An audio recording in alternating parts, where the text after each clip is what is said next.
It has become a rite of fall. The best players in college golf competing for one of its most cherished prizes at some of the greatest venues in the sport. The Jackson T. Stevens Cup was founded with the idea that the lessons golf can teach go far beyond the course. To be able to play on a college golf team in general is amazing. Being able to compete every single day, every single week, it's an honor. Jeez. A chance to learn about your teammates, your fellow competitors, and yourself. We always look to try and follow in the footsteps of great players, great people. Playing events named after them, and you always competing at great courses, I feel like, when events like that as well. It's just really fun for us to get to do that. Oklahoma City and the prestigious Oklahoma City Golf and Country Club played host to the best and brightest. Let's get it. We were trying to create something that was really special. By all accounts, they treat this like a major championship. Welcome to the 2024 Jackson T. Stevens Cup at Oklahoma City Golf and Country Club.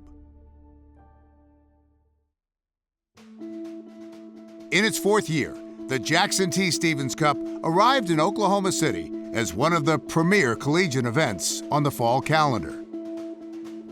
A lot of staying power when you travel around to Alotian and Seminole, Trinity Forest, and now you're at Oklahoma City Golf Country Club. It's a great time to be a part of college golf.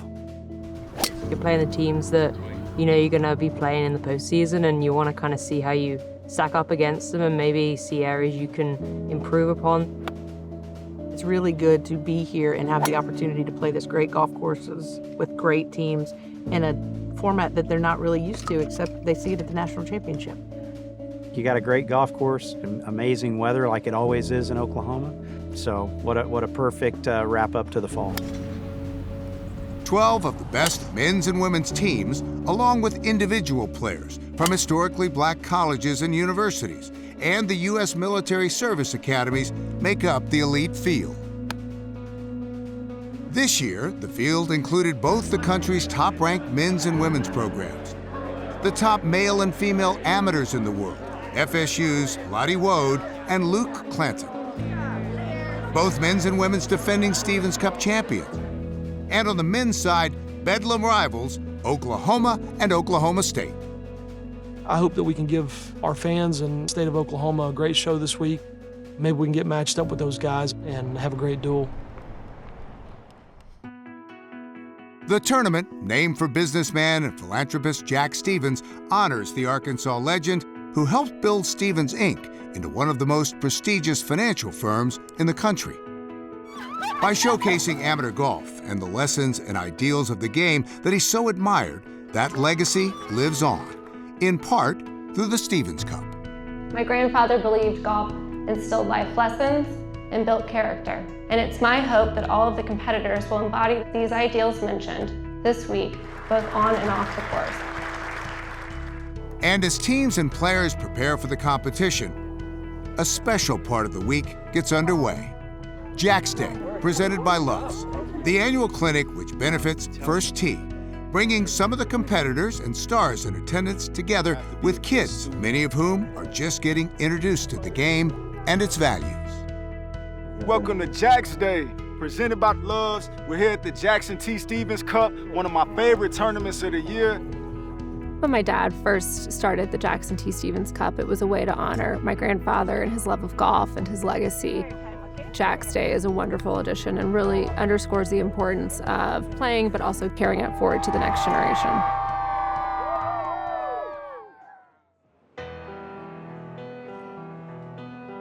The first day of competition at the Jackson T. Stevens Cup can be brutal. 36 holes of stroke play on one of the country's most difficult tracks is tough, to say the least. But today, the competitors are given an unwelcome gift to go along with the heated competition. Oklahoma's notorious winds have arrived in full force, wreaking havoc on most of the field.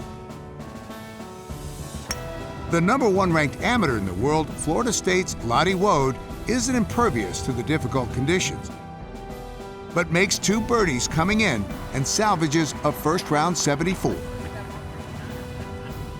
4 women managed to shoot 1 over in the morning. They all trail Wake Forest senior Carolina Chikara, who shoots a spectacular 4 under 66 to lead by a remarkable 5 shots after the first 18 holes. The men's field fares no better, as only 6 players managed to break par in the first round, led by Florida State sophomore Tyler Weaver, who shoots 67 and leads by 2. 3 of the names on the first page of the leaderboard are perfect examples of one aspect of the Stevens Cup that continues to make it so special. Again this year, individual players from historically black colleges and universities, as well as the nation's service academies, were invited to participate. Kendall Jackson and Marcus Smith Jr. of Howard University and Josh Kim of West Point find themselves in early contention. Another indication that, given the opportunity, great play can come from anywhere. It has shown our good players, it's given them the thought, the vision, and the creativity to say, hey, okay, now I see where I stand.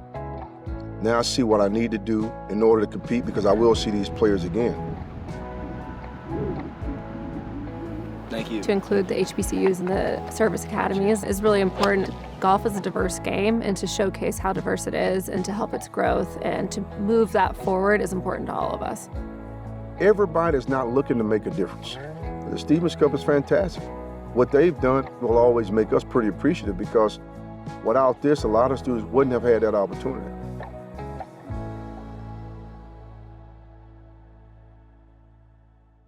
As play continues on day 1, Carolina Chikara continues her great form. And on a day when the combined scoring average for the field was nearly 77, Chikara is basking in the glow of the top of the leaderboard at 4 under par. 5 shots clear of Kiara Romero, and 9 shots ahead of Woad and Tamello, who sit tied for 3rd. SMU's William Sides finds himself alone at the top of the men's leaderboard at even par. A shot clear of Oklahoma State's Ethan Fang, and 2 ahead of a group that includes first-round leader Tyler Weaver and Army's Josh Kim. With 18 holes to play, the leaderboard is awash in sun and high numbers. Oklahoma's fierce fall winds, blowing away almost everyone in the field.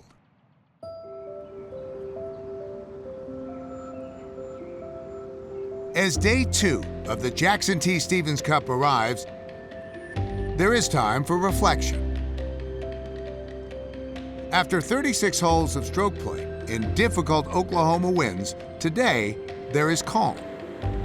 Oklahoma City Golf and Country Club has served admirably.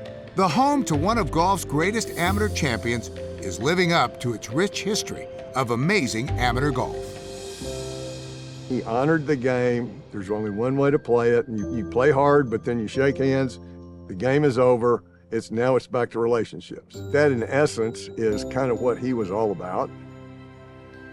Legendary amateur Charlie Coe called this place home. A 2-time U.S. Amateur champion, 6-time Walker Cupper, and 2-time Walker Cup captain. 5 times, he was the low amateur at the Masters, finishing runner-up in 1961. Coe and Jack Stevens were friends from their time at Augusta National and shared a passion for the ideals of the amateur game. I kind of think of Mr. Coe as really the last great pure amateur. To be able to bring a tournament named for my dad back to what was his home course for amateurs is just so special. With more history to be made at the end of the day, the 3rd round began. Wake Forest Carolina Chikara had a commanding 4-shot lead over Kiara Romero. CC, as she's known, was the only golfer in either field to shoot under par in yesterday's punishing winds. For her to play that well and to be low for women and men was quite impressive. I think she'll be tough to beat. Somebody will have to play really well to beat her. And her great play continued in the final round. Birdies at 5 and 6 kept her lead secure. Jakar closed out the victory with an even par final round, 4 shots clear of the field. Carolina, congratulations and very well done. Thank you. The men's side was a whole different story, with 8 players within 3 shots of the lead heading into the final round. SMU's William Sides held firm to his lead, an early birdie, getting him into red figures. That should be illegal, bro. His teammate, Zach Kingsland, San Diego State's Tyler Kowak, and Oklahoma State's Ethan Fang would all make moves to get to within 1 of the lead. But the difficult conditions would take their toll. Another Oklahoma State product, Philip Fallberg Janssen, was making a move of his own. 3 birdies over his last 5 holes propelled him into a share of the lead with Sides. We can't rule him out yet. And as they played their final hole, Sides had a tricky putt for par to get into a playoff. Oh, how clutch is that? Ice in the veins, let me tell you. The duo would play the difficult 18th again. Janssen finding the rough off the tee and then short of the green. Sides taking a more direct approach. How about 6 feet right of the hole? What a shot by William Sides. Sides needing just 1 putt to secure his first individual collegiate title. William Sides, the medalist here at the Jackson T. Stevens Cup. Winner of the Stevens Cup. Oh my gosh. With individual champions now crowned, the teams for the final day's match play were decided as well. Sides leading his SMU team against the mighty Oklahoma State Cowboys, while #1 Arkansas faced off against the Ducks of Oregon for the women's team title.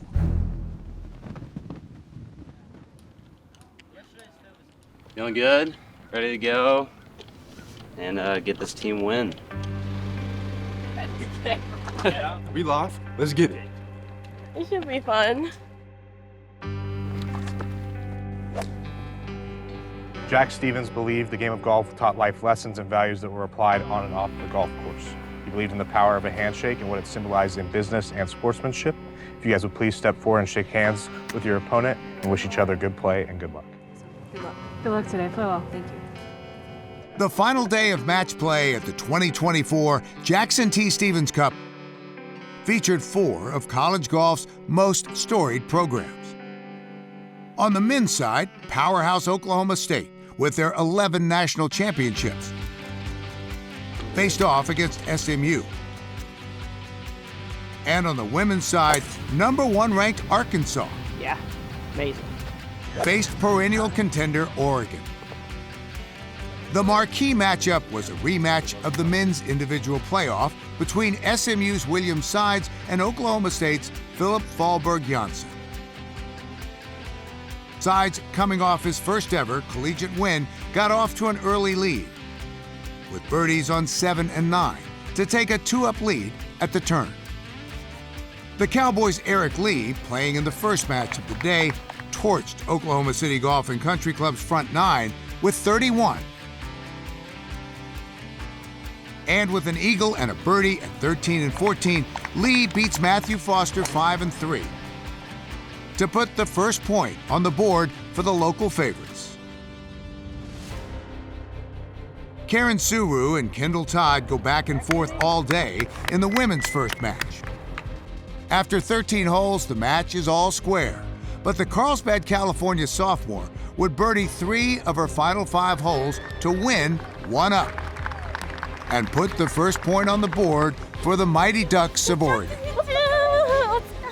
The second match featured a pair of freshmen, Arkansas's Carissa Tomello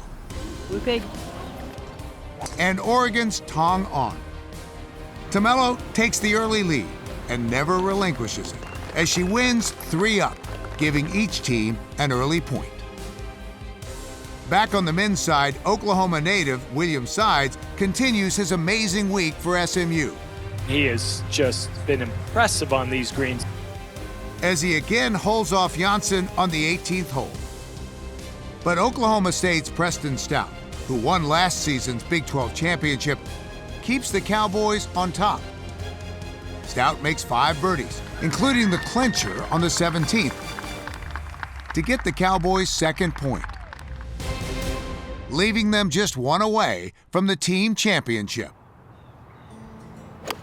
Oregon's sophomore Dare Chung battled Arkansas junior Reagan Zabilski. Zabilski starts strong with 2 birdies in her first 5 holes to take a 2-up lead. But Chung answers, winning 4 straight, and takes a commanding lead to win 4 and 3, giving the Ducks their second point. With the Ducks within 1 of clinching the title, the 4th match proved pivotal. Luckily for the Razorbacks, the 7th-ranked amateur in the world, Maria Jose Marin, was in full control. chances are this thing's going to be knotted up at 2. Marin, who finished 4th at the NCAAs earlier in the year, never trailed freshman Suvichayev and Chaitham on the way to a 4-up victory. The team title now rested on the final match between Natalie Blanian and Kiara Romero. It's what we wanted. We saw the pairings come out. We wondered, would it get down to Romero potentially clinching it, or could Blanian surprise a lot of people?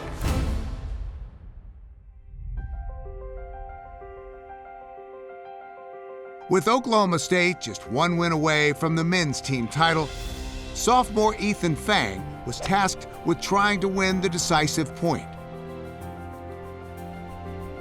Fang taking on Enrique Demiuga. Fang would post a quick 2-up lead through 6 holes, but Demiuga would chip away, eventually tying the match through 15 holes. But Fang took control with an outstanding second shot at the par 5 16th to set up a conceded eagle, giving him a 1-up lead. And when he stuck his approach from the fairway bunker on 17, the match was over. How about that shot by Ethan Fang? Fang's 2-1 victory, securing the 3rd and winning point for Oklahoma State. The Cowboys, the team champions, here at the Jackson T. Stevens Cup. We had high expectations for the week, had the goal to win the stroke play and the match play, and we got it done. Just a real treat, and what a cool event. Looking like we might go all 18 here in this anchor showdown between Oregon and Arkansas. With the men's team championship decided, all eyes were on the final pairing on the women's side. Arkansas sent off freshman Natalie Blanian against Oregon's superstar Kiara Romero. Blanian, who grew up a couple of hours away from Oklahoma City, was the underdog. And Romero took advantage of her inexperience, taking a 2-up lead through 14. But a clutch birdie at 50 cut the lead to 1. And then a stunning approach from the rough at 17 led to another win and an improbably tied match. Really clutch by the Arkansas freshman. The final hole at Oklahoma City Golf and Country Club served up match play drama at its finest. With both on the green in regulation, Romero's birdie putt came up short, leaving the match in the hands and putter of the freshman. And she delivers!